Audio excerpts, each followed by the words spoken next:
Steve walks back to his home, a bit agitated. Has he really just become submissive to the girl that was supposed to be submissive to him? He wasn't really sure why he gave up his security, maybe because he could have died from it, but he had other thoughts in mind.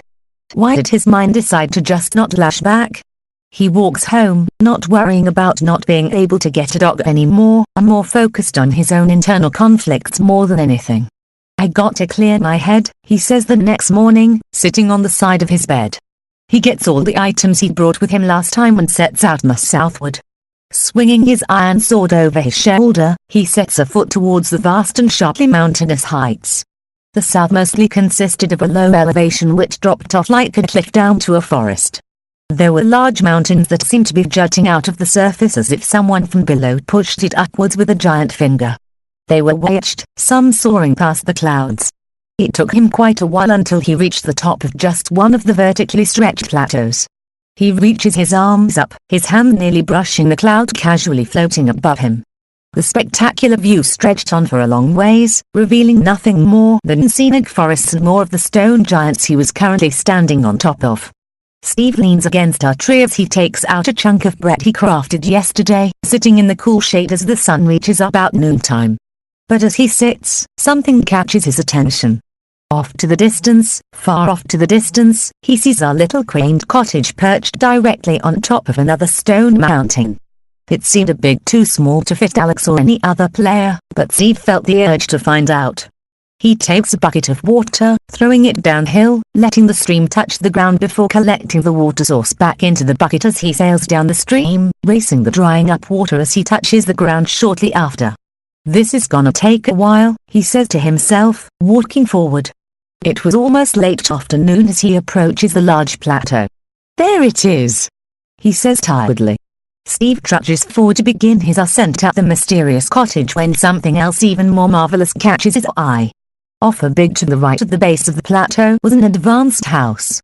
What? He begins, staring up at envy at the extravagant estate. He couldn't help but to be drawn by the sight, almost wanting to break in. Steve eagerly takes out his pickaxe and walks up to a giant window, one that covered most of the wall and was in one piece. Instead of shattering a giant hole within it, he decides to become a bit stealthier as he picks away at the edges of a single window pane. This didn't take him long until the window pane in the corner eventually pops open, leaving a hole just large enough for Steve to fit through. He conceals the window pane by crudely putting it back to its spot and walks into the wooden wonder. The floor was made of all kinds of wood and designed in a fashionable manner. Birch was the main floor wood as spruce wood surrounds it on the outer edges. Potted flowers such as azure bluets and blue orchids were in the front room. Steve simply had to see more. He runs up the large, open stairs entering a hallway. Where to go? His mind scatters. He goes to the right and enters another hallway running to the right with 3 wooden doors on the left side and large window panes lining the right. He slowly takes in the beauty as he peers into one of the rooms, which was packed with numerous chests and weapons leaning against them. Must be the weapons room, Steve thinks, entering quietly. He peeks into one of the chests, which was full of enchanted diamond weaponry and emerald. His mouth was wide open. Maybe he could simply, just maybe, Steve's hand reaches into it and takes out a diamond sword, newly crafted, enchanted with protection that 10th and sharpness the 3rd. He takes it into his inventory and looks at everything else in the room. Over there was an emerald set made of diamond. A sign next to it said, Alex's fabulous suit of diamond emerald. Do not touch without my permission. This was Alex's house. That's the same suit she wore when she met me on the mountain top. He realizes. He had to get out before someone finds. Sounds of footsteps sound through the hallway. Steve begins to panic. Where should he go? Where can he go? Luckily it was a big house. He quickly closes the door leading to the weapons room he had left ajar the whole time and sat in a corner of the room, far from the door and hiding behind a row of large chests bolted on the wall, one atop another. The footsteps grew louder as Steve huddled tighter into the corner, praying to Notch that she wouldn't enter the room. The door opens and a head peers inside. Hello? Alex says, looking around the room trying to hear something. Steve huddles deeper into the corner, praying to Notch that Alex wouldn't find him. Please don't going, please don't going, please don't going. Steve shuts his eyes tight as the door finally closes. It was unbelievable. She was gone. Steve had to escape right now. If he didn't do it sooner or later, he was bound to get caught. His only easy chance was to get through the window pane he cut out earlier, hoping that he could wriggle himself free before Alex notices someone intruding her home. The footsteps fade away as he opens the door very slightly, looking over both sides like crossing a street, and slipping through silently before closing it behind him. Steve has to be quick and as silent as humanly possible, or else Alex will kill him for sure. Slowly tiptoeing through the hallways, Steve reaches the main hallway, the one that leads to the stairs into the main entrance room.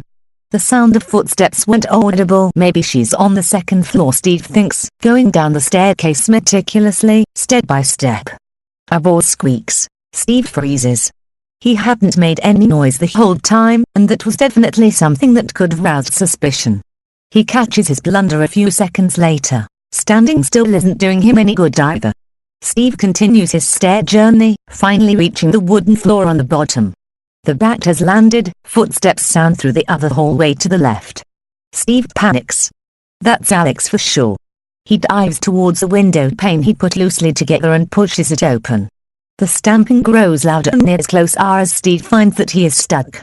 Struggling, he finally chooses his last resort, takes his iron pickaxe and smashes a hole above him with just enough space for him to stand up, fit through and run away into the forest. "Hey!" A voice calls from indoors. "Come back." Alex continues, but Steve sprints away. He dashes past all of the spiders and creepers and zombies that were clawing at him. Steve runs deeper into the night until he climbs over the cliff that returns him back to his home plane. "I hope she didn't recognize me," he thinks to himself. Yet again, who else could have it been? He walks slowly to the center of the plains, his head down in drowsiness, only to see his home in shambles.